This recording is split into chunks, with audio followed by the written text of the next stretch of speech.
Привіт усім! Ви дивитесь Вікенд Експрес, в ефірі рубрика «Мікрофон». Сьогодні ми запитаємо вам, що ви плануєте дарувати на новорічні свята і який вам дарували найцікавіший подарунок.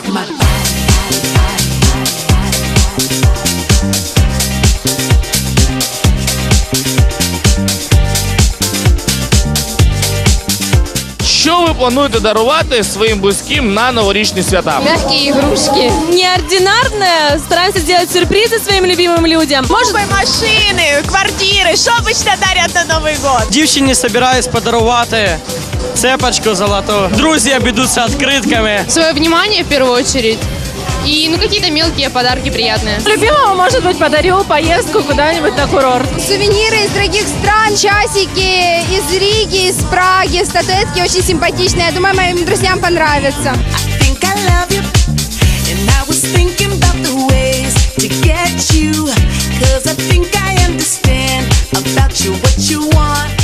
Своей маме я решила подарить костюм для зимней рыбалки. Друзьям подарки идут в виде подарочных сертификатов, какие-то магазины. Молодому человеку подарю новый мобильный телефон. Я буду дарить всем дракончикам. Своей девушке подарю себя, родителям подарю хорошего сына. Мобильные телефоны. Сестре, родной, вот она. Деньги лучше. Посадний потрібний виріб якийсь, точно що не знаю.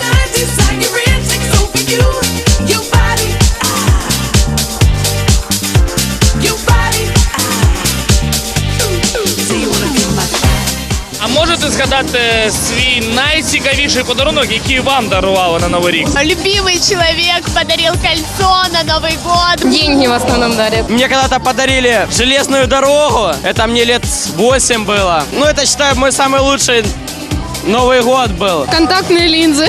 Стандартно для девушки это шуба. Очень милый серебряный браслет с подвесочкой, леопард, который спускается вот так вот по ручке.